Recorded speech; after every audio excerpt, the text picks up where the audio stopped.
Hi everyone, welcome to another episode of Know Your Fur.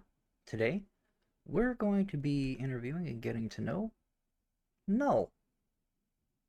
Hi. So, I know that you do some content creation and stuff. Give yourself a little plug. Yeah, so I am on TikTok. That's where I kind of started. NullOne, all capitals, and the one is spelled out. And I also stream on Twitch. I'm going to do more starting in 2026. And I plan on having a YouTube channel. Both will be, I believe they're both NullOne here, all one word. So, should be Alrighty, exciting. cool. I'm looking forward to it. My first question is, why are you you? Like, what? Why bunny? So why am I a bunny? Primarily, so pretty much my whole entire life, I've been taller than everybody. I've been like the masculine type, and I just got really tired of it. I got tired of putting a front on, of being like, I have to be tough, I have to be unemotional, I have to be not small. And I was just like, you know what? I'm gonna flip the script. That's fair and understandable. I get it. Mhm. But if you weren't a bunny, what would you be? Hmm. Weirdly enough, either some type of cow for some reason, a cow, or hmm, a dragon. I don't know why. Ooh, I like Hmm. that. I'm trying to imagine you as a cow of some kind, but it's just not computing. It really In isn't. that, it's more of a. I like the aesthetic more than anything. That's Um, fair. there's no real connection for the like bovine species. Um, for the dragon, that's just it's Dragon. strong creature. Fair, understandable. What drew you into the fandom, though? Um, what drew me in the most was just how loving and caring the community is. Like everybody I've met has been nonstop. Just it's been praise, and for for someone who hasn't had a whole lot in his life, it was just really it was really nice. I can feel that. Mm. But on that note, what does being a furry mean to you? Being able to being able to essentially be who I really want to be. Like there's the real life me that I am okay with. I'll put that very clear. Is that the real me out in the real world I am perfectly comfortable with. But the version of me that I would like to be is what I like about being in the fandom.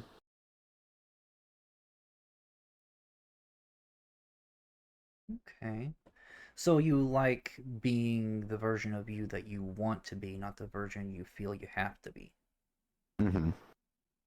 That's a good answer. I like that answer. Followed up with, how long have you been a furry? So I always like giving like two answers to this because there's the like unknowing date, like the date where I was like, the furry fandom's interesting, but that's not for me. And then there's the, oh, I am a furry. And I I would say 2017 is when I kind of told myself is like the furry community seems interesting. I'm going to do research and look into it, but I'm not going to be a part of it.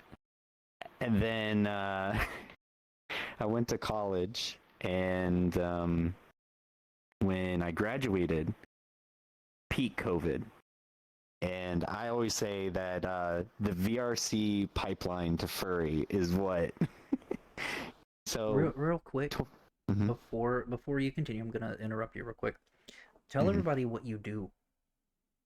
Oh, yeah. So what I do, I am a server technician. I work And on I'm gonna server. stop you right there.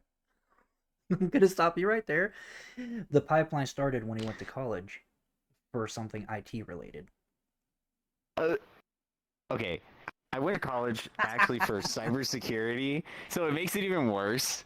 And Oh software no. development. So I literally, didn't I know am the I'm cliche soft furry. dev. Uh huh. So Oh I my am goodness. the cliche cis admin that is a furry. That's where it started. You heard it here first. College for IT stuff. I mean, it didn't help that I joined a lot of gender and sexuality alliance groups, and that really kind of made me figure That out a lot of things about myself really fast. yeah, that would do it. That would definitely do it. So you've been a furry since around 2017? I would say so. I like officially, I would say 2020 because that's when I really got into the community and started joining groups. But like 2017 is like I was doing research, I was watching YouTube videos, I was like learning different things and like what the community means for all sorts of different people, the different subcategories, and I would say by the time I graduated, I was like, maybe I am, maybe I am. Where are you from? Like what's your country of origin? Now you can give My as con- much information as you want. I mean, I do have the one TikTok video I made, so I'll go to at least the state level. So I've been born and raised in Ohio, United States, and I regret still living here, to be honest.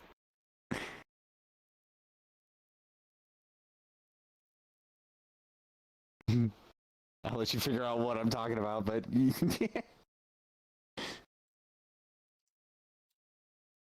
Okay then. Mhm. I don't know how to I don't know how to respond to that. You don't have to. I would recommend maybe just edit it out. No, no, Just be no, it's like, staying because it's staying. Um, but how has being a furry impacted your life, like personal, professional, so on and so forth? um, personally, it's been liberating. I felt more confident about myself. I've became shockingly more extroverted because of it. And through it, I've actually gained, I would say, like genuine friends, not just not just people that like I've talked to, like people that I've talked to, gotten to know, and really enjoy their like personality and who they are. Like, I mean, for you, instance, I enjoy you every time we hang out because it just feels good. It feels genuine. Where like before, I never really connected with people, and the furry community has shown me how to connect with people again, and it's been really nice. That's good. I like that Um, answer a lot, actually. um, so professionally, being a furry in my field is not surprising at this point. Memes have about the whole idea has pretty much hit like mainstream. So when I first kind of alluded to that I was a furry, a lot of people just came straight out and they're like, "You're a furry, aren't you?" And I'm like, "Yeah." And I mean, it hasn't really changed anything per se. At most, people just ask questions, and that's about it. That's fair. I get it. Hmm. I mean, a lot of people want to ask questions about stuff that they don't understand.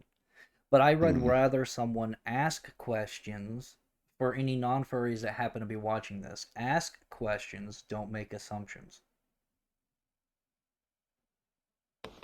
For real, That being that's said, oh,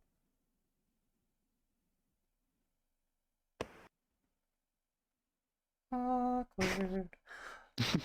So, that being said, how long did it take for you to decide on being a bunny? shockingly not that long. I like, in all honesty, for me, I kind of bounced around a lot with the idea. I would say within the first year of being like in VR chat and actually being active in the community, I pretty much determined what I wanted, because the great thing about VR chat is like people post a lot of public avatars that you can try, and everything like that. And I nothing really resonated with me except for one little bunny, like I call him like the bunny e-boy, because he's dressed up like an e-boy, but he's just little itty bitty guy. And I just loved him. I loved being him. People looking down at me, people being like, "Oh, look at this little guy," and I'm just like, "Yes, validation, please." So you chose E-Boy Thumper. Yeah, actually, yes. That tracks. Got any advice for new furries that are joining about making a persona? Don't rush yourself to get one. Don't rush yourself to find that character, find that persona, because if you rush it, you I've seen people like get it in their head that once they have it, they have to lock themselves into it. And you know, this is supposed to be a way for you to express yourself that you weren't able to in public. So don't rush it. Figure out who you want to be, like with your attitude, with how you want to present yourself. Because, like, my avatar is very feminine leaning, but in real life, I'm not. I'm very much textbook dude. And, I would like to be feminine leaning out in the real world, but, you know, it will take some time. But you want to find that kind of sweet spot for yourself.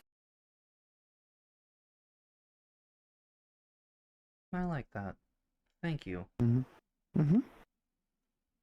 Now we have reached the last question of this interview, and it's a doozy. Okay.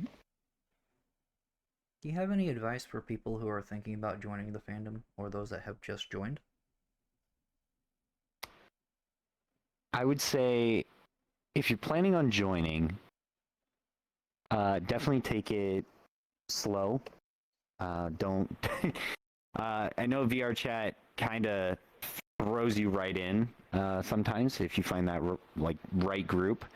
And for some people that works out and they have a great time.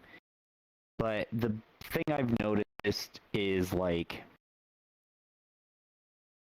when you start rushing to like just be a part of it and to get into it, you end up finding the wrong crowd pretty quick.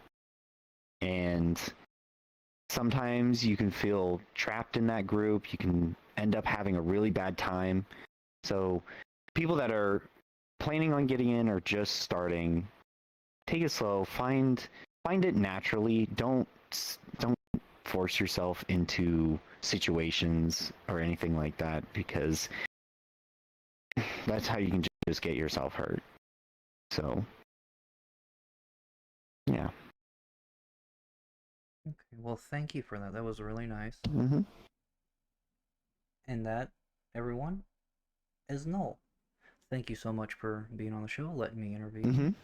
Thank you all Mm-hmm. for watching. Again, Null does TikTok at NullOne here, or is it just NullOne? Just NullOne. It's all caps, and the one is spelled out. And then you'll Okay, find and my Twitch and YouTube in my bio once the YouTube actually goes up. I'm also going to get his Twitch and YouTube and TikTok, and they'll be linked down in the description below. But thank you. Now, everybody, thank you for watching. Remember, hydrate, medicate if you need to, and get some rest. And until next time, bye. Hope you have a good day.